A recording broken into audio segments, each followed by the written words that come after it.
लोक में जाऊँ वहाँ भी तू है, तेरे सिवा मैं कहाँ जाऊँ। हाँ प्रभु, हम कहाँ जा सकते हैं आपके बिना प्रभु जी।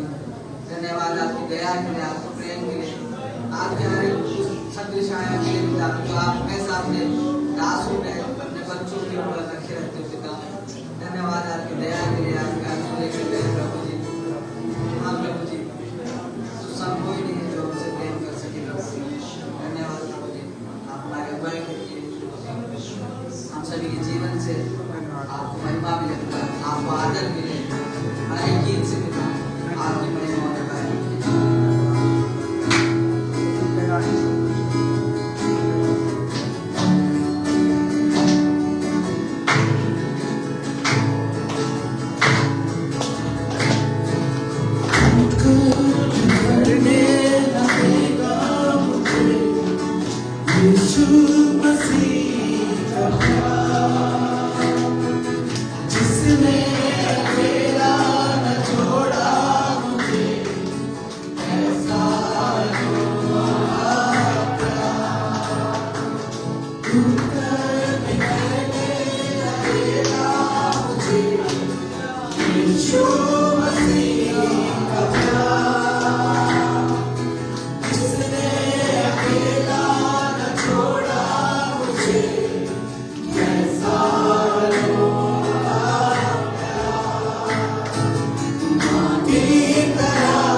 सच में प्रभु मेरे जैसा कोई नहीं है।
परमेश्वर प्रभु तेरा नाम सबसे ऊंचा है। हम आपका धन्यवाद करते हैं फिर से आपके नाम की प्रशंसा करते हैं, आपके नाम की स्तुति करते हैं। धन्यवाद पिता परमेश्वर, आज की सभा को आप छूए प्रभु जी, अपने अनुग्रह से पूर्ण करें। धन्यवाद पिता जी, आगे भाग को तेरे हाथ में देते हैं। इस प्रार्थना को प्रभु यीशु मसीह के नाम से मांगते हैं, आमीन। सभी को जय मसीह की। हम सभी अपने स्थान पर बैठ जाएंगे।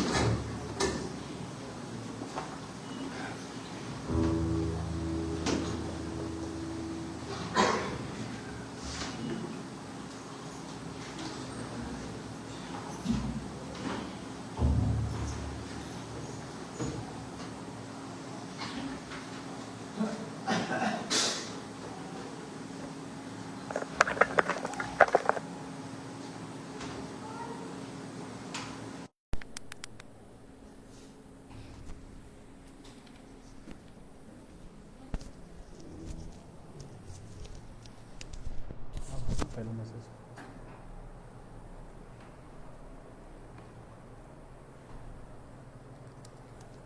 सभी को जय मसीह की। आप सभी के लिए जोरदार ताली हो जाए। अनुरोध है, जो पहली बार इस कलीसिया में कृपया खड़े होकर अपना नाम बता सकते हैं। जो पहली बार यहाँ पे आए हैं खड़े होकर अपना नाम बता सकते हैं। जी आपका नाम? हम मुकेश कुमार जी के लिए जोरदार ताली बजाएंगे। आप अपने स्थान में बैठ सकते हैं, बैठ जाइए आप। और परमेश्वर का नाम सबसे ऊंचा है, उसका नाम सामर्थ्य है, उसका नाम अनुग्रहकारी नाम है, जो हम पर अनुग्रह करता है, हम पर दया करता है। और आज सुबह का संदेश था, पासवान ने दिया था, अद्भुत संदेश था कि हम आत्मिक जागृति कैसे ला सकते हैं जब तक हम सुसमाचार को ग्रहण नहीं करते या हम सुसमाचार को फैलाते नहीं हैं। क्योंकि जब हम सुसमाचार को प्राप्त करते हैं तो हमारी आत्मिक उन्नति होती है, आत्मिक जागृति होती है, और हमारे जीवन के अंदर सुसमाचार का बहुत महत्व है। सुसमाचार होना बहुत जरूरी है, क्योंकि हम तभी जानते हैं कि प्रभु हमारे लिए मारा गया, गाड़ा गया और तीसरे दिन जी उठा। हमारे पापों के लिए वो क्रूस पे गया, बलि हुआ, हमारे लिए लहू बहाया उसने। तो सुसमाचार हमारे जीवन के लिए बहुत महत्वपूर्ण है। और इसी तरह आप संगति बने रहें, प्रार्थना बने रहें। हमारी 3 सभाएं होती है सप्ताह में, जो कि होती है रविवार की मुख्य सभा हमारे मुख्य कलीसिया भवन में होती है, जिसका समय सुबह 10:30 बजे से लेके 11:30 बजे तक रहता है। ये सुबह की प्रार्थना सभा है। और शाम की प्रार्थना सभा होती है, वो होती है शाम 7:30 बजे से लेके 8:45 तक इस जगह में होती है। फिर हमारी बुधवार की प्रार्थना सभा होती है, जो मध्य साप्ताहिक प्रार्थना सभा है, वो होती है हमारे कृष्णा सिटी में, जिसका समय भी है शाम 7:30 बजे से लेके 8:30 बजे तक। और फिर हमारी शनिवार की प्रार्थना सभा होती है, जो कि होती है अजमेरा कॉलोनी में, जिसका समय है शाम 7:30 बजे से लेके 8:30 बजे तक। आप इन तीनों ही कलीसिया का हिस्सा बन सकते हैं, तीनों संगति का हिस्सा बन सकते हैं। आप संपर्क कर सकते हैं उनसे और संगति का हिस्सा बन सकते हैं। प्रभु आप सभी को आशीष दे। आइए प्रार्थना करते हैं। परमेश्वर प्रभु धन्यवाद करते हैं फिर से आपकी अद्भुत दया, अनुग्रह और शांति के जो आपने हमें दिया। आए वे सभी जनों को छुइए प्रभु जी, अपने अनुग्रह से परिपूर्ण करें प्रभु जी। धन्यवाद पिता परमेश्वर प्रभु, आपके अद्भुत प्रेम के लिए प्रभु धन्यवाद। सभी को छूना, अपनी अगुवाई में लेना प्रभु जी, दया करना। इस प्रार्थना को प्रभु यीशु मसीह के नाम से मांगते हैं, आमीन। आइए हम विनय भाई का स्वागत करेंगे संदेश के लिए।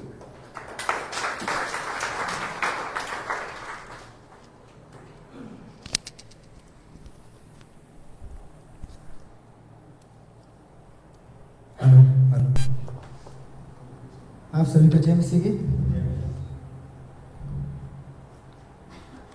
आइए हम वचन में जाते हैं। ओके, तो कैसे हैं आप सब लोग?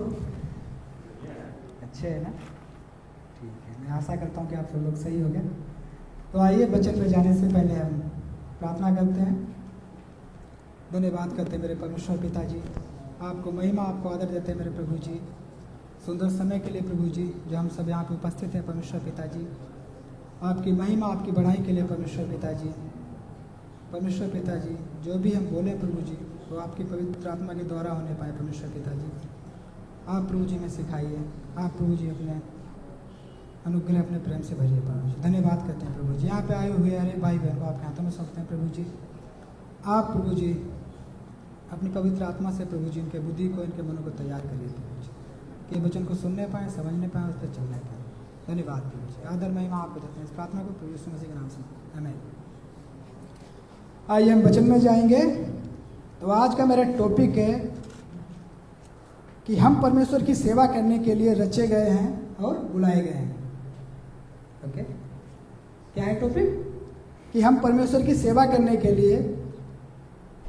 लिए रचे और बुलाए गए हैं। तो हम देखते हैं कि जब भी हम विश्वासी बनते हैं, हम अपने विश्वास में बढ़ते हैं, हम देखते हैं कलीसिया में आते हैं, हम देखते हैं कि पासवान या और भी लोग जो होते हैं वही सिर्फ सेवकाई में सम्मिलित होते हैं। जैसे कि हम देखते हैं हमारे पासवान प्रचार करते हैं, हम सारे लोग टीम के लोग सेवकाई में सम्मिलित हैं। लेकिन क्या आप सभी लोगों को नहीं लगता है कि जो हर एक विश्वासी है वो भी इसी कार्य के लिए रचा गया है, वो भी इसी कार्य के लिए बुलाया गया है? क्या सिर्फ प्रचार करना, सेवकाई करना सिर्फ एक पास्टर या अगुया या कुछ ही लोगों का काम है? हमें पता है कि बाइबल कहता है कि प्रत्येक मसीही को परमेश्वर की सेवा करने के लिए रचा गया है और स्थायी कलीसिया के माध्यम से उनके राज्य कार्य के उन्नति करने के लिए बुलाया गया है। और परमेश्वर के पास अपनी कलीसिया में आपके लिए एक सेवकाई है और संसार के लिए एक मिशन है। संसार के लिए मिशन है मतलब लोगों तक जाके परमेश्वर के यीशु मसीह के सुसमाचार को लेकर के जाना, उसके वचन को सुनाना, और आप अपनी गवाही को छोड़ सकते हैं लोगों के अंदर। चीन में एक बहुत ही अच्छी कहावत है, मैं पढ़ रहा था तो मैंने देखा कि यहाँ पे कलीसिया या कहकर नए विश्वासियों को स्वागत करती हैं कि यीशु के पास अब देखने के लिए नई आंखें हैं और सुनने के लिए नए कान हैं और मदद करने के लिए नए हाथ हैं। कितना अद्भुत वचन है कि कोई भी एक विश्वासी है जो कलीसिया में बना हुआ है, वो एक कलीसिया की देह का मतलब अंग है। यीशु मसीह हमारी मतलब कलीसिया के अगुवाई करते हैं और हम देखते हैं कि हम उसके अंग हैं जो उसके कार्यों के लिए हम इस्तेमाल होते हैं। अगर हम देखते हैं यिर्मयाह 1:5 हम पढ़ेंगे।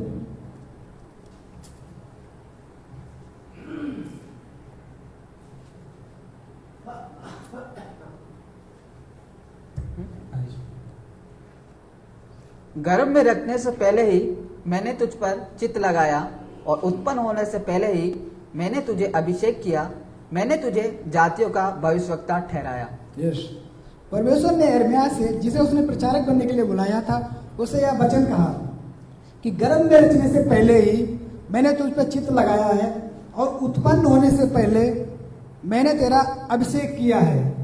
यह बात हर एक विश्वासी पे लागू होती है जो भी उसके वचनों पर विश्वास करता है, जिसने यीशु मसीह को अपने जीवन में ग्रहण किया है।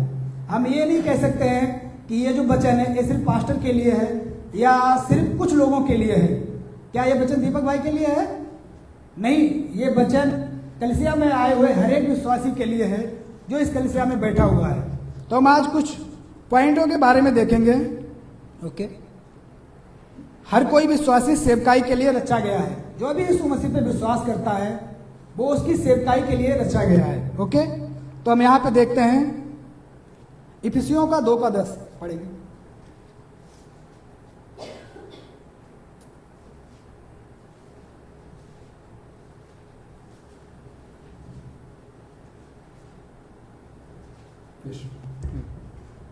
क्योंकि हम परमेश्वर की रचना हैं और मसीह यीशु में उन भले कामों के लिए सृजे गए हैं जिन्हें परमेश्वर ने पहले से हमारे करने के लिए तैयार किया। यस, क्योंकि हम उसके बनाए हुए हैं और मसीह यीशु में उन भले कामों के लिए सृजे गए हैं जिन्हें परमेश्वर ने पहले से हमारे करने के लिए तैयार किया गया है। यह स्वयं परमेश्वर है जिसने हमें बनाया है। चाहे हम जैसे भी हैं, उसने हमें यीशु मसीह के माध्यम से नया जीवन दिया है। ओके, हमें जो जीवन मिला है वो यीशु मसीह के द्वारा मिला है, ना कि बहुत सी बातों के द्वारा या अपने किसी भी कार्य के द्वारा हमें जीवन नहीं मिला है, और उसने हमें यीशु मसीह के माध्यम से नया जीवन दिया है। और बहुत समय पहले उसने योजना बनाई थी कि हम अपना जीवन दूसरों की सेवकाई में बिताएं। ये उसकी पहले से योजना थी कि हर एक विश्वासी अपने जो जीवन है वो दूसरों की सेवकाई में बिताए। हम सेवकाई कर सकते हैं, हम बाहर जाके सुसमाचार सुना सकते हैं, या बाकी और भी कई तरह की सेवकाई है। हम देखते हैं कलीसिया में आने से पहले बहुत सारे काम है, यहाँ पे सफाई करनी है, या चेयर लगाना है, या कोई आप बोल सकते हैं कि स्पीकर की किस्त जाती है, उसमें भी आप सेवकाई में सहयोग कर सकते हैं। कई तरह की सेवकाई होती है। तो हम दूसरा पॉइंट देखेंगे, सेवकाई के लिए बचाया गया है। तो इसमें हम देखेंगे 2 तीमुथियुस 1:9। यहाँ पे जैसा कि लिखा हुआ है, जिसने हमारा उद्धार किया है और पवित्र बुलाहट से बुलाया, और यह हमारे कामों के अनुसार नहीं पर अपनी मनसा और उस अनुग्रह के अनुसार है जो मसीह यीशु में सनातन से हम पर हुआ है। ओके, जिसने हमारा उद्धार किया और पवित्र आत्मा से बुलाया है, उसी के लिए हम जिए हैं। जो भी हमारा जीवन है, हमने कुछ भी ऐसा नहीं किया है कि हम उसके प्रेम में भागी हो सकें, या जो हमारा पापी स्वभाव था, जो उसने हमारे पापों को धो दिया है, उसको धोने के लिए हमने कुछ भी दंड नहीं चुकाया है। या हम कह सकते हैं कि उन पापों को धोने के लिए हमने कोई भी ऐसा कार्य नहीं किया है जो हम उसके गुनाहों के द्वारा मतलब माफ़ी पा सकते थे। ओके, और जो भी उसका अनुग्रह हुआ है वो हम पर हुआ है, और इसी तरह हम उसके अनुग्रह को समझते रहें और अपने जीवन में जो भी सेवकाई है हम उसको करते रहें और हम आगे बढ़ते रहें। आमीन। तो हम यहाँ पे देखेंगे एक तीसरा पॉइंट जो है सेवकाई के लिए बुलाया गया है। तो यहाँ पे मैं वचन 1 पत्रस 2:9 से 10 हम पढ़ेंगे। 1 पत्रस 2:9 से 10। पर तुम एक चुना हुआ वंश और राज पदाधिकारी, याजकों का समाज और पवित्र लोग और परमेश्वर की निज प्रजा हो, इसलिए कि जिसने तुम्हें अंधकार में से अपनी अद्भुत ज्योति में बुलाया है उसके गुण प्रकट करो। तुम पहले तो कुछ भी नहीं थे, पर अब परमेश्वर की प्रजा हो। तुम पर दया नहीं हुई थी, पर अब तुम पर दया हुई है। यहाँ पे लिखा हुआ है, तुम एक चुना हुआ वंश और राज पदाधिकारी और याजकों का समाज हो, और पवित्र लोग और परमेश्वर की निज प्रजा हो, और अंधकार में से अद्भुत ज्योति में से बुलाया गया उसके गुण प्रकट करो। अगर हम देखते हैं कि याजक उस समय बहुत बड़ा एक पद होता था। उस समय क्या अभी भी याजक मतलब अगर हम देखें पुराने नियम में पढ़ें या इजराइल में जो भी, अभी तो खैर मंदिर नहीं है, लेकिन याजक जो होता था, जो मंदिर में प्रवेश करता था, उसकी जगह पर और कोई प्रवेश नहीं करता था। और परमेश्वर ने हम लोगों को याजक कहा है और हमें वो दर्जा दिया है जो कि उस कुछ विशेष लोगों को ही मिला था, वो सबको दर्जा नहीं मिला था। अगर हम यहाँ पे देखें कि तुम पहले तो कुछ भी नहीं थे, पर अब परमेश्वर की प्रजा हो, तुम पर दया नहीं हुई थी, पर अब तुम पर दया हुई है। पहले हम पे दया नहीं हुई थी। ये अगर हम देखें शुरुआती दिनों में जो परमेश्वर का वचन था सिर्फ यहूदी लोगों के लिए या कुछ लोगों के लिए था, जो कि वहाँ पे मतलब पतरस और अन्य चेलों लोग प्रचार कर रहे थे। लेकिन बाद में जब पौलुस आया और उसने प्रचार किया, उसने अन्य जातियों में प्रचार किया, तो पहले मतलब जो प्रचार था वो हमारे लिए नहीं था। लेकिन यीशु मसीह की योजना सिर्फ कुछ लोगों के लिए नहीं थी, उसकी योजना पूरे संसार के लिए थी। उसकी योजना सभी लोगों के लिए थी कि हम सभी लोग मिलकर उसकी सेवकाई में हिस्सा लें और सभी लोग उसके कार्यों में आगे बढ़ें। ओके, चौथा पॉइंट हम देखेंगे, सेवकाई के लिए वरदान दिया गया है। तो यहाँ पे मैं आपके लिए पढ़ूंगा 1 पत्रस 4:10। जिसको जो वरदान मिला है वह उसे परमेश्वर के नाना प्रकार के अनुग्रह के भले भंडारियों की नाई एक दूसरे की सेवा में लगाए। जो भी हमें वरदान मिला है, वरदान इन द सेंस जो भी हम उसके सेवकाई के लिए कर सकते हैं, वो झाड़ू लगाना हो सकता है, या आप अगर पैसे से सक्षम है तो आप अपना दान देके सेवकाई कर सकते हैं, या आपके पास टाइम है तो आप आइए बोलिए कि पास्टर हमारे पास टाइम है, हम किन जगहों पे जाकर के सुसमाचार सुना सकते हैं, या जो लोग और भी लोग हमारे साथ जुड़ के सेवकाई कर रहे हैं हम उनको सपोर्ट करना चाहते हैं, हम उनको मिलकर उत्साहित करना चाहते हैं। तो यानी बहुत सारे वरदान हैं। ऐसा नहीं है कि सिर्फ बहुत कुछ ही काम है, सिर्फ प्रचार करना है, सिर्फ यहाँ पे आके पुलपिट पे खड़े होकर वचन सुनाना है। बहुत सारी तरह की सेवकाई हैं। आप देखिए, परमेश्वर से प्रार्थना करिए कि आपके अंदर ऐसा कौन सा वरदान है जो आपको मिला हुआ है और आप उसको कर सकते हैं और आप परमेश्वर की सेवकाई में बढ़ सकते हैं। यहाँ पे हम 5वां पॉइंट देखेंगे, सेवकाई के लिए आवश्यक। यहाँ पे हम वचन को देखेंगे, 1 कुरिन्थियों 12:27। इसी प्रकार तुम सब मिलकर मसीह की देह हो और अलग अलग उसके अंग हो।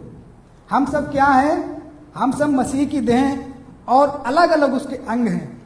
यहाँ पे हम फिर यहाँ पे देखना चाहेंगे, जो हमने पीछे पढ़ा था कि चीन में कुछ लोग, कुछ कलीसिया यह कहकर नए विश्वासियों का स्वागत करते हैं, यीशु के पास अब देखने के लिए नई आंखें हैं, सुनने के लिए नए कान, मदद करने के लिए नए हाथ और प्रेम करने के लिए नया दिल है। यानी हम सब एक अंग हैं, जो कि अंग, अगर मान के चलिए मेरा हाथ, मेरा ये शरीर है और मेरे बहुत सारे अंग हैं। मैं यहाँ पे खड़े होकर बोल रहा हूँ तो ऐसा मतलब नहीं है कि ये मेरा हाथ बोले कि मैं प्रचार मतलब सहयोग नहीं करूँगा, या मेरे पैर बोले कि अब मैं सहयोग नहीं कर सकता, या मेरी आंखें बोले कि तुम उधर को देख रहे हो, मैं पीछे की तरफ देखूंगा। यानी हम सब इस कलीसिया में बैठे हुए हैं, हम सब यहाँ पे उपस्थित हैं, तो सबका एक ही मकसद होना चाहिए कि उसके सेवकाई को हम कैसे आगे लेकर के जाएं। एक दूसरे की टांग खींचना नहीं है, ये एक दूसरे को नीचा नहीं दिखाना है। जो भी हम करें ऐसे करें कि जैसे हमारे शरीर के सभी अंग मिलकर एक काम को करते हैं।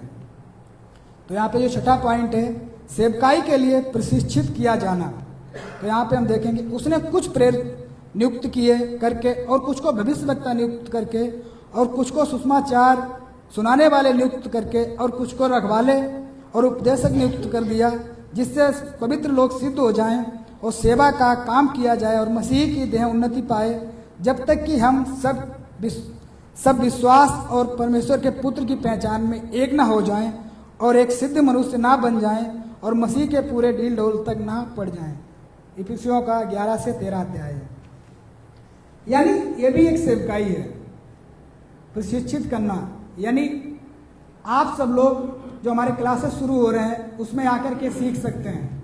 हमारे पासवान हमें सिखाते हैं। उस समय की भी सेवकाई होती थी। ऐसा नहीं है कि जो भी चेले लोग प्रचार कर रहे थे वो डायरेक्ट आके प्रचार करने लगे, नहीं, उन्होंने यीशु मसीह से सीखा था। और वहाँ पे बहुत से ऐसे लोग थे जो कि यीशु मसीह से चेलों ने सीखा और बाद में चेलों ने लोगों को सिखाया और फिर सेवकाई बढ़ी। डायरेक्ट ऐसा नहीं था कि आप कलीसिया में आ रहे हो और आपने प्रचार करना शुरू कर दिया, कुछ भी शुरू कर दिया। इसके लिए आपको सीखना होता है। और वहाँ पे हम देखते थे कि वहाँ पे कुछ को प्रेरित नियुक्त करके और कुछ को भविष्यवक्ता नियुक्त करके और कुछ को सुसमाचार सुनाने वाले नियुक्त करके और कुछ को रखवाले और उपदेशक नियुक्त करके दे दिया। वहाँ पे बहुत सारे लोग थे जो अलग अलग कार्य को कर रहे थे। ऐसा नहीं है कि सब एक ही कार्य को कर रहे थे, जिससे पवित्र लोग सिद्ध हो जाए और सेवा का काम किया जाए और मसीह की देह में उन्नति पाए। तो हम यहाँ पे बहुत सारे लोग हैं, हम सीख सकते हैं, हम अलग अलग कामों को सीख सकते हैं और उसकी सेवकाई में आगे बढ़ सकते हैं। सेवकाई के लिए आज्ञा दी गई है। यहाँ पे हम वचन को देखेंगे, मत्ती 20 से 26 से 28, 20 का 26 से 28।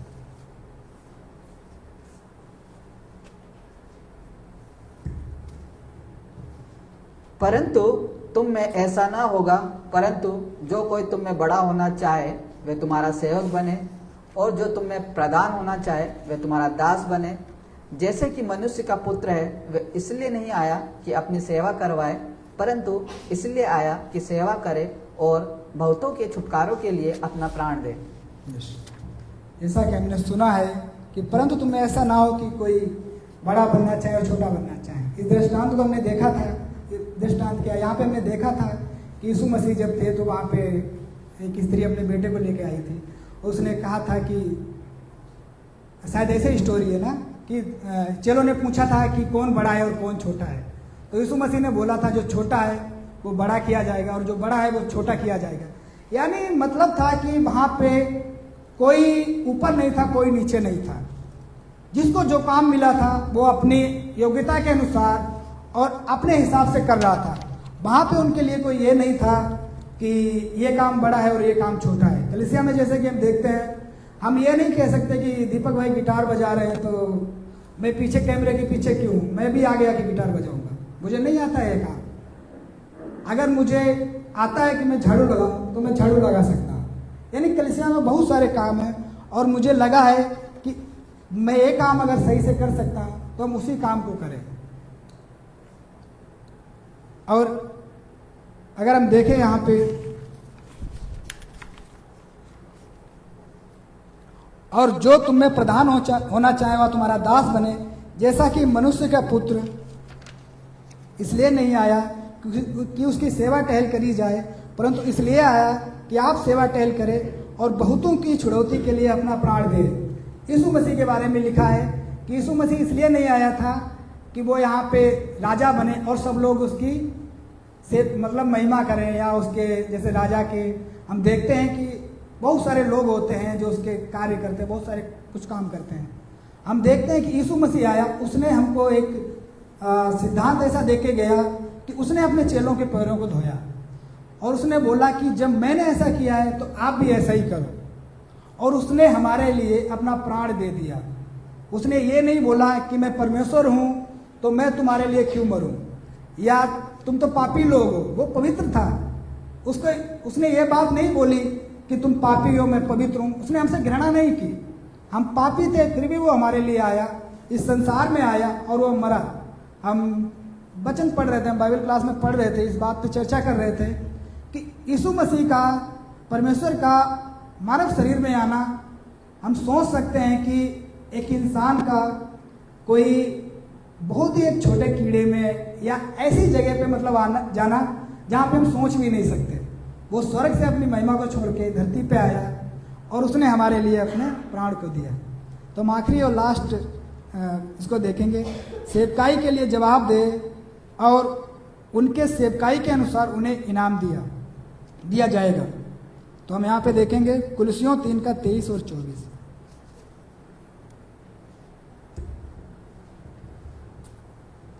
और जो तुम करते हो तन मन से करो, यह समझकर कि मनुष्य के लिए नहीं परंतु प्रभु के लिए करते हो, क्योंकि तुम जानते हो कि तुम्हें इसके बदले प्रभु से विरासत मिलेगी। तुम प्रभु मसीह की सेवा करते हो। आमीन। हम क्या करते हैं? हम परमेश्वर की सेवा करते हैं और हमें पता है कि जो भी हम अपनी सेवकाई करते हैं वो हम परमेश्वर के लिए करते हैं, ना कि हम लोगों को दिखाने के लिए करते हैं। हमें यह पता होना चाहिए, मैं कोई भी काम कर रहा हूँ तो यहाँ पे मैं आप लोगों को दिखाने या पास्टर को दिखाने या लोगों को दिखाने के लिए नहीं आता हूँ कि मैं कैमरे पे खड़ा होता हूँ, दीपक भाई गिटार बजाते हैं, मैं बोल चुका हूँ। यानी जो भी काम हम करते हैं, या हम सेवकाई करते हैं, या हम बाहर जाके रोडों पे प्रचार करते हैं, या कई बार हम प्रचार करते करते लोगों की गाली सुनते हैं, मार खाते हैं, बहुत सारे काम हो सकते हैं। हम इसलिए नहीं करते कि हम वीडियो बना के फेसबुक पे डाल रहे हैं और लोग कह रहे हैं वाह कितना अच्छा दास है। कई बार हमने किया भी तो हमारे पासवान ने हमको मना किया कि नहीं, हमको मतलब कैमरे पे नहीं आना है। हम जो भी कर रहे हैं हम परमेश्वर के लिए कर रहे हैं। हम ये दिखाने के लिए नहीं करते हैं कि लोग हमारी महिमा करें। आजकल हम सेवकाई को देखते हैं कि लोग अगर थोड़ा कुछ भी करते हैं ना, अगर हम देखते हैं कि 1000 लोगों की रैली होती है तो कम से कम 100-200 करोड़ के तो कैमरे लगे होते हैं उनको कवर करने के लिए। ओनली कुछ नहीं कर रहे हैं, इस 1 किलोमीटर की रैली करेंगे और वहाँ पे इतने लोग कैमरा मैन इकट्ठे होंगे कि ऐसा लग रहा है कि पूरी जागृति यही लोग फैला रहे हैं। आज पूरी दुनिया को यही लोग बदल देंगे, बाकी प्रचार दुनिया में हो ही नहीं रहा है। जरूरी है, निकलना जरूरी है, लेकिन इतना भी नहीं। अगर हम उसी भीड़ को लेकर के सुसमाचार प्रचार में हिस्सा लें या और भी हम कई सारे काम कर सकते हैं तो और भी अच्छा रहेगा। तो जैसा कि हमने देखा है कि क्योंकि तुम जानते हो कि तुम्हें इसके बदले प्रभु से मिरास मिलेगी और तुम प्रभु की सेवा करते रहो। जो भी हम सेवकाई करते हैं वो परमेश्वर के लिए करते हैं, उस इनाम के लिए करते हैं जो उसने हमारे लिए ठहराया है। और हमें पता है कि जो हमें उद्धार मिला है वो यीशु मसीह के द्वारा मिला है, ना कि हमें अपने कर्मों के द्वारा मिला है, ना कि हमें अपने योग्यता के द्वारा मिला है, ना कि हमें इसलिए मिला है कि मेरे पास बहुत पैसा है मैंने खरीदा है। ऐसा कुछ भी नहीं है। तो हमें ये याद रखना है कि हम जो भी सेवकाई करें, जो भी कार्य करें, उसकी महिमा के लिए करें।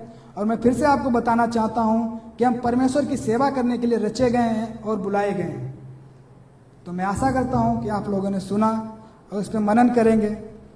आगे के समय को मैं दीपक भाई के हाथ में सौंपता हूँ। आइए हम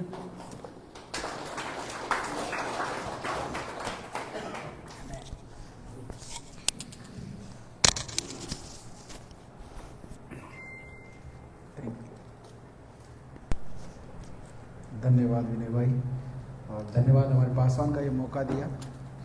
अद्भुत संदेश था,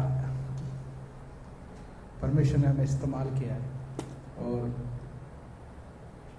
मैं एक वचन पढ़ रहा था कि वहां पे लिखा है तुम स्वर्गदूतों से थोड़े से बढ़कर बनाए गए हो। मतलब हम स्वर्गदूतों से भी बढ़कर हैं। परमेश्वर ने हमें ऐसी रचना रची है हमारी कि परमेश्वर ने हमें वो अधिकार दिया जो कि स्वर्गदूतों के पास भी नहीं है। परमेश्वर ने हमें वो अधिकार दिया, और परमेश्वर का धन्यवाद कि परमेश्वर ने अद्भुत समय दिया। और हम देख सकते हैं एक इस बच्चे को छोड़ के और एक उस बच्चे को छोड़ के, यहाँ पे कोई 8 साल से नीचे का कोई बच्चा है? 2 बच्चों को छोड़ के कोई नहीं है। लेकिन बाइबल में एक व्यक्ति था जो 8 वर्ष का था और वो परमेश्वर में लीन हो गया, परमेश्वर के खोज में लग गया। और मैं पढ़ना चाहूंगा आप सभी के लिए, हम निकालेंगे दूसरा इतिहास उसका 33वां अध्याय उसकी 7वीं दूसरा इतिहास उसका 34वां अध्याय उसकी 3री पंक्ति। वह लड़का ही था, अर्थात उसको गद्दी पर बैठे 8 वर्ष पूरे भी न हुए थे कि वे अपने मूल पुरुष दाऊद के परमेश्वर की खोज करने लगा। और 12वें वर्ष में वे ऊंचे स्थानों और असेरा नामक मूर्तों को और खुदी हुई ढली हुई मूर्तों को दूर करके यहूदा और यरूशलेम को शुद्ध करने लगा। यहाँ पर हम 34वीं अध्याय में देखते हैं, दूसरा अध्याय के 34वें अध्याय में पहली पंक्ति जब देखते हैं हम, जब योशिया राज्य करने लगा तो वह क्या था? 8 वर्ष का था। वो सिर्फ 8 वर्ष का था और यरूशलेम में 31 वर्ष तक राज्य किया उसने। 8 वर्ष का था। अद्भुत बात है ना। लेकिन वो क्या करा? परमेश्वर की खोज में रहा, परमेश्वर की खोज में रहा। और वो व्यवस्था को लेकर इतना मतलब सीरियस था, मतलब व्यवस्था को वो मजाक में नहीं लेना चाहता था। व्यवस्था यानी जो परमेश्वर की जब पुस्तक उनको मिली तो हम देखते हैं उस दूसरा इतिहास उसका 34वें अध्याय उसका 19 से 22 में हम पढ़े हैं। 19 से 22। व्यवस्था की ये बातें सुनकर राजा ने अपने वस्त्र फाड़े। फिर राजा ने हिल्किया, सापान के पुत्र अहीकाम, मीका के पुत्र अब्दोन, शापान मंत्री और असाह्य नामक अपने कर्मचारी को आज्ञा दी, तुम जाकर मेरी ओर से और इज़राइल और यहूदा में रहने वालों की ओर से इस पाई हुई पुस्तक के वचनों के विषय यहोवा से पूछो, क्योंकि यहोवा की बड़ी ही जलजलाहट हम पर इसलिए भड़की है कि हमारे पुरखों ने यहोवा का वचन नहीं माना और इस पुस्तक में लिखी हुई सब आज्ञाओं का पालन नहीं किया। यहाँ पर हम देखते हैं कि इन्हें एक पुस्तक मिलती है और वो क्या पुस्तक थी? परमेश्वर का वचन था। वो जब पुस्तक मिलती है तो जो योशिया राजा है वो कहता है, तुम जाकर मेरी ओर से और इस्राएल और यहूदा में रहने वालों की ओर से इस पाई हुई पुस्तक के वचनों के विषय में यहोवा से पूछो, क्योंकि यहोवा की बड़ी ही जलजलाहट हम पर इसलिए भड़की है कि हमारे पुरखों ने यहोवा का वचन नहीं माना और इस पुस्तक में लिखी सब आज्ञाओं का पालन नहीं किया। हम देख सकते हैं कि 8 वर्ष का वो व्यक्ति है, 8 वर्ष का, और वो परमेश्वर के वचन के प्रति कितना सीरियस है, परमेश्वर के वचन के प्रति कितना सीरियस है। आज हम वयस्क अवस्था में है और कई बार क्या होता है, हम वचनों को क्या करते हैं? सीरियस से नकार देते हैं। कई बार उसको हम सीरियस नहीं लेते, लेकिन हम देखते हैं कि वहां पर वो अपनी प्रजा के मध्य में जाकर प्रजा के लोगों को बोल रहा है कि इस पुस्तक पे मनन करो, इस वचन पे मनन करो। हम देख सकते हैं। और आज जो मेरा मुख्य संदेश वो इस प्रकार है नहम्याह के बारे में। नहम्याह जो है क्या है? परमेश्वर के इस कार्य के प्रति समर्पित व्यक्ति है। और नहम्याह क्या चाह रहा है कि परमेश्वर कार्य सुचारू रूप से हो सके। परमेश्वर के कार्य के प्रति वो चिंतित है। परमेश्वर जो है वहां पे उनका शहर बना टूट गया है और वो क्या कर रहे हैं? सब दुखी हैं, लेकिन नहम्याह क्या कर रहा है? रो रो के प्रार्थना कर रहा है। हम देखते हैं नहम्याह उसका पहला अध्याय में हम देखते हैं यरूशलेम के लिए रो कर और उपवास करके नहम्याह क्या कर रहा है? प्रार्थना कर रहा है। वो प्रार्थना कर रहा है और शहरपनाह टूटी हुई है। हम देखते हैं वो शहरपनाह टूटी और वो क्या है? पिलाना हार है। राजा को की जो भोजन व्यवस्था है उसको देखता था वो, और वो उदास है। हमारे पास वाले ने कई बार बताया पुराने जमाने में जब जो पिलाना जो राजा का खाना का व्यवस्था करता था, अगर वो हल्का सा भी उदास होता था तो क्या करता था? राजा उसे मरवा देता था। लेकिन वो उदास है। वो उदासी किस बात की है? कि परमेश्वर यहोवा की शहरपनाह टूटी हुई है। हमारे जीवन में हमें इसी तरह का क्या होना चाहिए? दबाव होना चाहिए परमेश्वर की सेवकाई का, परमेश्वर के प्रति सेवकाई के प्रति समर्पण जीवन होना चाहिए। और हम देखते हैं कि नहम्याह उदास है। उसे क्या चिंता है? वो राजमहल में कार्य कर रहा है, अच्छा खा रहा है, अच्छा रह रहा है, लेकिन वो क्यों चिंतित है? क्योंकि वो परमेश्वर के प्रति कंसर्न है, परमेश्वर के प्रति वो परमेश्वर के साथ बना रहना चाहता है। और हम देखते हैं कि नहम्याह क्या करता है? राजा के पास जाता है। राजा पूछता है तू क्यों उदास है? बोलता शहरपनाह टूटी हुई है। हम नहम्याह उसकी दूसरे अध्याय उसकी 8वीं पंक्ति में देखते हैं कि जब वो राजा से आज्ञा पाके जाता है, क्योंकि जब हम परमेश्वर की कृपा दृष्टि हम पर होती है तो संसार के लोगों की भी कृपा दृष्टि हम पर होती है। यहाँ पे हम नहम्याह के बारे में देखते हैं, दूसरा अध्याय उसकी 8वीं पंक्ति हम पढ़ेंगे। और सरकारी जंगल के रखवाले आसाफ के लिए भी इस आशय की चिट्ठी मुझे दी जाए ताकि वे मुझे भवन से लगे हुए राजगढ़ की कड़ियों के लिए और शहरपनाह के और उस घर के लिए जिसमें मैं जाकर रहूंगा लकड़ी दे। मेरे परमेश्वर की कृपा दृष्टि मुझ पर थी, इसलिए राजा ने यह विनती स्वीकार कर ली। मेरे परमेश्वर की कृपा दृष्टि मुझ पर थी, इसलिए राजा ने मेरी विनती स्वीकार कर ली। यह नहम्याह लिख रहा है।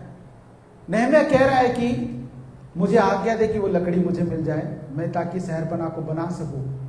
और हम देखते हैं कि नहम्याह जो है उस आज्ञा को पाकर, क्योंकि परमेश्वर की कृपा दृष्टि उस पर थी, और परमेश्वर की कृपा दृष्टि जब बनी रहती है जब परमेश्वर कार्य के लिए अग्रसर होते हैं, परमेश्वर की योजना में चलते हैं, तो परमेश्वर हमारी क्या करता है? सहायता करता है। यहाँ पर वो विश्वासी व्यक्ति नहीं है, लेकिन वो क्या कर रहा है? उस पर कृपा दृष्टि कर रहा है, क्योंकि परमेश्वर का अनुग्रह, परमेश्वर की दया और परमेश्वर की योजना में जब मैं चलता हूं तो बाहरी लोगों का भी सहयोग मुझे मिलता है।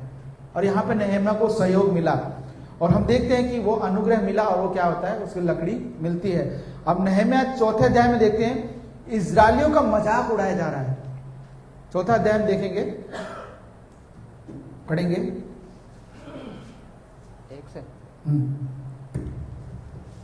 जब संबलत ने सुना कि यहूदी लोग शहरपनाह को बना रहे हैं, तब उसने बुरा माना और बहुत रिसियाकर यहूदियों का उपहास में उड़ाने लगा।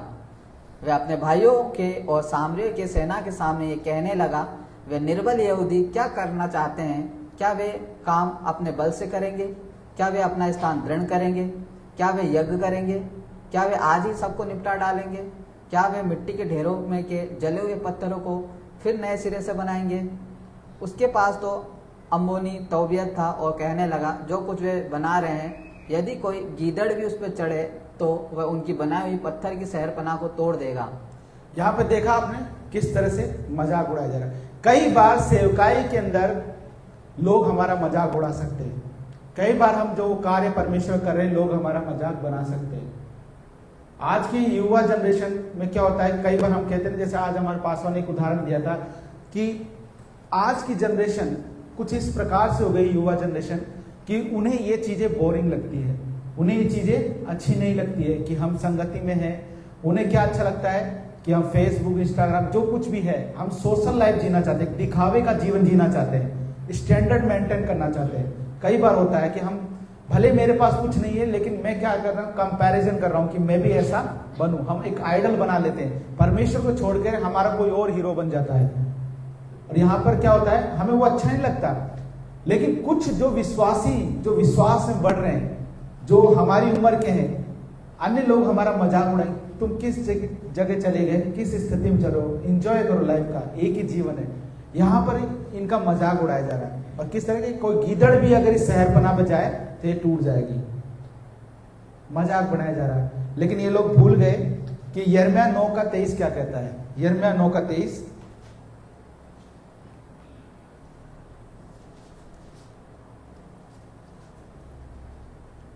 यिर्मयाह उसका 9 का 23।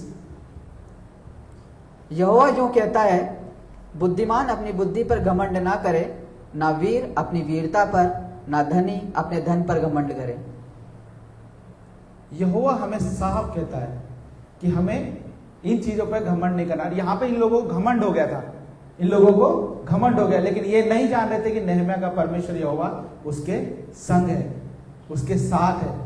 और परमेश्वर जो क्या है, हमारे साथ रहता है, तो हमारा कोई भी विरोधी नहीं हो सकता। हमें घमंड किस पे करना है? यहोवा परमेश्वर पर घमंड करना है, क्योंकि बुद्धिमान भी गिर जाते हैं, बलवान भी गिर जाते हैं, लेकिन परमेश्वर अगर हमारे साथ है तो निर्बल को बल देने वाला कौन है? परमेश्वर है। हम चलेंगे, थकित होंगे, लेकिन बल देने वाला कौन है? परमेश्वर। यहाँ पर नहम्याह अपने ही लोगों के बीच में कभी मजाक का पात्र बन रहा है, अपने ही लोगों के बीच में उसकी वो बहुत टूट चुका है, लेकिन परमेश्वर क्या है? हर समय नहम्याह के साथ है। लेकिन इस दौरान आप एक चीज नोटिस करेंगे, वो ये कि नहम्याह का जो प्रार्थना का जीवन है वो कमजोर नहीं हो रहा है। वो परमेश्वर से मांग रहा है, प्रभु मैं इनकी किस तरह से मैं शहरपनाह को बनाऊं। वो प्रार्थना कर रहा है और परमेश्वर उसकी सुन रहा है। हम देखते हैं कि नहम्याह क्या करता है? लोगों का हियाव बनाता है, इनकरेज करता है। 4वां अध्याय उसकी 14वीं पंक्ति पढ़ेंगे हम। उसमें लिखा है कुछ इस प्रकार से, तब मैं देख कर उठा, रईसों और हाकिमों अन्य सब लोगों से कहा, उससे मत डरो, प्रभु जो महान और भय योग्य है उसी को स्मरण करके अपने भाइयों, बेटों, बेटियों, स्त्रियों और घरों के लिए युद्ध हमें करना है। युद्ध हमें करना है। हियाव बांधो, नहम्याह कह रहा है हियाव बांधो, क्योंकि हमें युद्ध करना है। आज के समय में हम उस आत्मिक युद्ध में हैं, हम उस आत्मिक युद्ध में। कई बार हमारा मजाक उड़ सकता है, कई बार हमारी परिस्थितियां हो सकती है, लेकिन हमें क्या करना है? हियाव बांधना है, हियाव बांधना है। और साथ ही साथ हमारे आसपास के लोगों या हमारे कलीसिया के लोगों को भी ढांढस देना है, क्योंकि परमेश्वर हमारे साथ है। और यहाँ पे क्या करता है? युद्ध लड़ना है, सबको तैयार करता है। यहाँ पे स्त्रियों को भी लिया गया, सबको लिया गया, और क्या क्या? युद्ध के लिए तैयार रहो। वो भले हमारा मजाक उड़ा रहे हैं, लेकिन क्या करें? यहाँ पे हम नहम्याह की लीडरशिप को देख सकते। चाहते तो नहम्याह भी एकदम उस कैटेगरी में हो सकता था और वो भी हार मान जाता, लेकिन उसने अपना जो स्वभाव है उसे पता था कि परमेश्वर मेरे साथ है। और हम देखते कि नहम्याह क्या करता है, यहां पे लिखा है, तब मैं देखकर उठा, रईसों और हाकिमों और अन्य सब लोगों से कहा, उनसे मत डरो। इस लाइन को पढ़ना, प्रभु जो महान और भय योग्य है। प्रभु कौन है? महान है। परमेश्वर महान और क्या है? भय योग्य है। हमारा जीवन परमेश्वर के प्रति भय योग्य होना चाहिए, क्योंकि इस पृथ्वी को रचने वाला, इन संसार को रचने वाला अल्फा ओमेगा आदि और अंत परमेश्वर ही है, प्रभु यीशु मसीह। और क्या है? भय योग्य। उसी को क्या करना है? हमें स्मरण करना है, उसी को हमें याद करना है, उसी को याद करना है। और क्या करना है? अपने करके अपने भाइयों, बेटों, बेटियों, स्त्रियों और घरों के लिए युद्ध हमें करना है, हमें तैयार रहना। यहाँ पे नहम्याह क्या करता है? हियाव बनाता है। और हम देखते हैं कि जब नहम्याह ये सब कुछ कर लेता है, तो हम 5वें अध्याय में देखते हैं कि जब ये सब कुछ हो जाता है तो वहां पे क्या होता है? कई बार कलीसिया में क्या होता है, कुछ व्यक्तियों का स्वभाव इस तरह से होता है कि वो एक दूसरे का मजाक उड़ाने लगते हैं। या हम देखते हैं मसीह भाई बहनों में कई बार होता है कि लोग क्या करते हैं? अपना पुराना स्वभाव नहीं हटाते। हम यहाँ पे देखते हैं कि अपने लोगों को ही घुड़कता है नहम्याह, क्योंकि क्या कर रहे थे लोग, जो हम पढ़ेंगे 5वां अध्याय उसमें छठी पंक्ति से पढ़ेंगे, ये चिल्लाहट और ये बातें सुनकर मैं बहुत क्रोधित हुआ। नहम्याह क्या हुआ? बहुत क्रोधित। क्योंकि वहां पे देखते हैं कि अगर मैं शुरू से पढ़ूं तो तब लोग और उनकी स्त्री की ओर से उनके भाई यहूदियों के विरुद्ध बड़ी चिल्लाहट मची। कुछ तो कहते थे हम अपने बेटियों बेटियों समेत बहुत प्राणी है, इसलिए हमें अन्न मिलना चाहिए और उसे खाकर जीवित रहे। कुछ कहते थे हम अपने खेतों की दाख बारियों और घरों की महंगी कारण बंधक रखते हैं कि हमें अन्न मिले। फिर कुछ ये कहते थे हमने राजा के कर के लिए अपने अपने खेतों और दाख की बारियों पर रुपया उधार लिया, परंतु हमारा और हमारे भाइयों का शरीर, हमारे और अपने बच्चे एक ही समान है, तो भी हम अपने बेटी बेटियों को दास बनाते, वरन हमारी कोई बेटी दासी भी हो चुकी है, पर हमारा कुछ बस नहीं चलता, क्योंकि हमारे खेत और दाख की बारियां दूसरों के हाथ पड़ी है। यहाँ इनके लोग, और क्या कहता है, ये चिल्लाहट और ये बातें सुनकर मैं बहुत क्रोधित हुआ। तब अपने मन में सोच विचार करके मैंने रईसों और हाकिमों को घुड़क कर कहा, तुम अपने अपने भाई से ब्याज लेते हो। तब मैंने उनके विरुद्ध एक बड़ी सभा की और मैंने उनसे कहा, हम लोगों ने तो अपनी शक्ति भर अपने यहूदी भाइयों व अन्य जातियों के हाथ बिक गए, दास देकर छुड़ाया, फिर क्या तुम अपने भाइयों को बेचोगे? क्या वह हमारे हाथ बिकेंगे? एक समर्पण देखिए, हम ये अपने लोगों के प्रति इसका प्रेम देखिए। हमारे कलीसिया का ऐसा ही प्रेम होना चाहिए, एक दूसरे को दुख का सहभागी होना चाहिए और उसके लिए प्रार्थना करना चाहिए। और हम देखते हैं कि यहाँ पर नहम्याह को क्रोध आता है, नहम्याह को क्रोध आता है कि अपने ही लोग क्या कर रहे हैं, अपने लोगों को सता रहे हैं। तो यहाँ पे क्या करते हैं, ये जो नहम्याह है 5वां अध्याय उसकी 14वीं पंक्ति में देखते हैं कि नहम्याह कहता है, फिर जब से मैं यहूदा देश में उनका अधिपति ठहराएगा, अर्थात राजा अर्थशत के 20वें वर्ष से ले उसके 32वें वर्ष तक, अर्थात 12 वर्ष तक मैं और मेरे भाई अधिपति के हक का भोजन खाते। परंतु पिछले अधिपति जो मुझसे पहले करते थे, प्रजा पर भार डालते थे, उनसे रोटी और दाख मधु और उनके साथ साथ 40 शकेल चांदी लेते थे, पर उनके सेवक भी प्रजा के ऊपर अधिकार जताते, परंतु मैंने ऐसा नहीं किया। उसने ऐसा नहीं किया। प्रभु का स्वभाव उसके अंदर था। ये स्वभाव हमारे अंदर होना बहुत जरूरी है। अपने ही लोगों के प्रति प्रेम होना बहुत जरूरी है, क्योंकि जब हम एक दूसरे के प्रति बोझ लेते हैं तो सच में, जैसा विनय भाई ने अभी बताया कि हम एक अंग है, और जैसा चाइना का उदाहरण देखिए, परमेश्वर प्रभु यीशु मसीह की बहुत से आंखें हैं, बहुत से हाथ हैं, बहुत से पैर हैं, तो क्या उसको सहायता मिलेगी? इसी तरह कलीसिया जो देह है, हम सब एक परिवार हैं, हम सब के प्रति, हम सबका एक जिम्मेदारी बनती है कि हम एक दूसरे के प्रति क्या करें, सेवा भाव, और एक दूसरे के प्रति चिंतित रहें, और एक दूसरे के प्रति क्या करें, प्रार्थना करें कि हमारा ये परिवार और भी बढ़े। परिवार कभी टूटता है तो बेकार होता है, लेकिन परमेश्वर चाहता है कि ये परिवार और भी बढ़ता जाए। और वो दबाव जो नहम्याह ने लिया, वैसा बोझ हम सब में हो कि हम क्या करें, प्रभु के इस भवन के लिए हमेशा खड़े रहें, तत्पर रहें। ये बहुत होना जरूरी है, क्योंकि विश्वासियों का शत्रु कौन है? विश्वास का शत्रु शैतान है, और वो चाहता है कि ये कलीसिया टूटे, ये परिवार टूटे, ये घर टूटे। लेकिन परमेश्वर क्या चाहता है कि हम हियाव बांध कर, भय योग्य परमेश्वर जो है, महान परमेश्वर जो है, उसमें हम बने रहें और परमेश्वर की स्तुति सदा हम करते रहें। ये बहुत जरूरी है। और व्यवस्था की पुस्तक के बारे में जिस तरह से हमने पढ़ा कि वो हमारे चित्त से कभी उतरने ना पाए, और हम उसे सीरियस लें, और उसे क्या करें, लोगों को बताने में पीछे ना हटे। ये बहुत जरूरी है। वो दबाव नहम्याह को जो मिला, वैसा दबाव हमारे अंदर भी होना चाहिए, क्योंकि परमेश्वर चाहता है कि हम उसकी सेवकाई का हिस्सा बने और लगातार उसकी सेवा में प्रेम के साथ, संयम के साथ, हियाव बांध कर और धैर्य के साथ उसकी सेवा हम करें, क्योंकि ये बहुत जरूरी है। क्योंकि सुसमाचार की जिम्मेदारी हम सबको दी गई है। यहेजकेल के बारे में हम देखते हैं कि 3रा अध्याय के 16 से 21 में लिखा है कि यहेजकेल को परमेश्वर ने क्या करा, पहरुआ ठहराया इजरायलियों के लिए। क्या ठहराया? पहरुआ ठहराया, और कहा कि तू सुसमाचार को बताना, लोगों को चिताना जरूरी है। लोगों को चिताते रहना परमेश्वर के संदेश के लिए। अगर मैं नहीं चिताऊंगा, वहां पे देखते यहेजकेल से परमेश्वर कहता है अगर तू नहीं चिताएगा तो उसका लेखा भी मैं तुझी से लूंगा, उसका लेखा भी मैं तुझी से लूंगा। क्योंकि हमें सुसमाचार के प्रति जिम्मेदार होना आवश्यक है। जिस तरह से नहम्याह उस शहरपनाह की जिम्मेदारी लिया, उस शहरपनाह को बनाने की जिम्मेदारी लिया, आज के समय में हमारा कर्तव्य है कि हम सुसमाचार को प्रचार करने में अपनी जिम्मेदारी ले। क्योंकि हर एक व्यक्ति को क्या करना है, सुसमाचार के प्रति जिम्मेदार होना आवश्यक है। इजरायलियों के लिए यहेजकेल को चुना था, और हमें प्रभु के वचन सुनकर लोगों को चिताना है। अगर हम दूसरों को बताएंगे तो वह हमारे लिए भी प्रार्थना करेगा, जिससे हम क्या होंगे, आशीषित होंगे। वो हमारे लिए भी प्रार्थना करेगा। हम नूह का उदाहरण देख सकते हैं, वो बताया था लेकिन किसी ने सुना नहीं, वो आशीषित नहीं। अगर उसकी बातों को सुनते तो वो भी बचते। 2 कुरिन्थियों उसका 5वां अध्याय उसकी 14वीं और 15वीं पंक्ति में लिखा है, मसीह यीशु का प्रेम हमें क्या करता है, विवश करता है। मसीह यीशु मसीह का प्रेम हमें विवश करता है कि हम क्या करें, सुसमाचार को सुनाएं।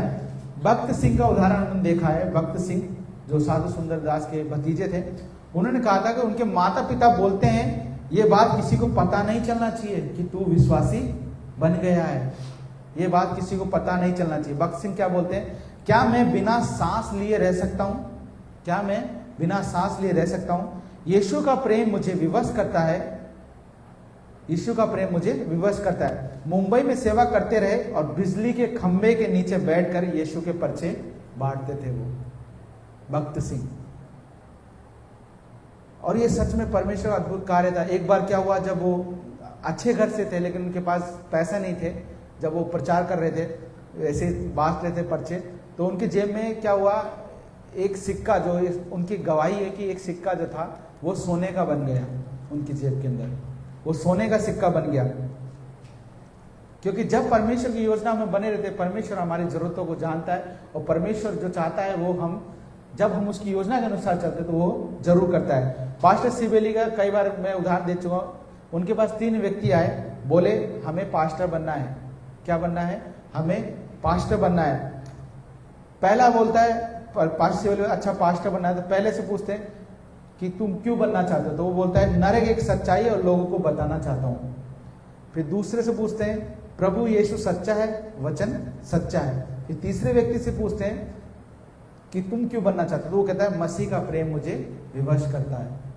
और वो तीसरे व्यक्ति का चयन कर लेते हैं। उसके प्रेम का विवश हमारे जीवन में होना आवश्यक है। प्रभु यीशु मसीह का जो अनुग्रह और प्रेम हमें मिला है वो विवश होना हमें आवश्यक है कि मेरा जीवन बचाया गया तो लोगों का भी जीवन बचे। ये बहुत जरूरी है। परमेश्वर नहीं चाहता कि कोई भी नष्ट हो। परमेश्वर नहीं चाहता कोई भी नष्ट हो। मत्ती 28, 18 और 19 में लिखा है, स्वर्ग और पृथ्वी का सारा अधिकार उसने दिया है और हमें जिम्मेदारी दी गई कि सुसमाचार हम सुनाने में लगे रहें। उसने हमें सब अधिकार दे दिया है, लेकिन हमें जिम्मेदारी भी दी है। सबसे बड़ी जो आज्ञा है वो क्या है? सुसमाचार सुना। जिस तरह से नेहम्याह ने, और हम देखते योशिया राजा ने, जो परमेश्वर के वचन के प्रति सीरियस थे, और नेहम्याह जो परमेश्वर शहर पना बनाने के प्रति सीरियस था, वो होना जरूरी है। मरकुस 16 और 15 में लिखा है, जगत के अंत तक सुसमाचार सुनाते रहो। ये हमारे हृदय की धड़कन होनी चाहिए। हम परमेश्वर के जगत के सुसमाचार को हम क्या करें? सुनाते रहे। ये हमारे हृदय की धड़कन होनी चाहिए। ये बहुत जरूरी है। प्रभु आपको आशीष दे वचन के द्वारा। आइए प्रार्थना करते हैं। परमेश्वर धन्यवाद कि आपने हमें संभाला प्रभु, अपने अनुग्रह में लिया। धन्यवाद हमारे पासवान के लिए परमेश्वर प्रभु। धन्यवाद कलीसिया के परिवार के लिए परमेश्वर प्रभु। आयु सभी जनों को छुइए प्रभु, अपने अनुग्रह से पूर्ण करें प्रभु। हमारे अंदर परमेश्वर प्रभु आपकी कलीसिया के प्रति प्रभु समर्पण होने पाए प्रभु जी।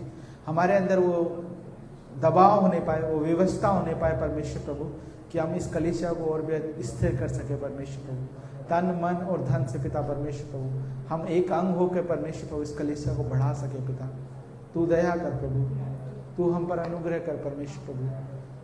सभी को छूना प्रभु, अपने अनुग्रह से परिपूर्ण करना प्रभु जी। आगे एक भाव को तेरे हाथों में देते प्रभु जी। इस प्रार्थना को प्रभु यीशु मसीह के नाम से मांगते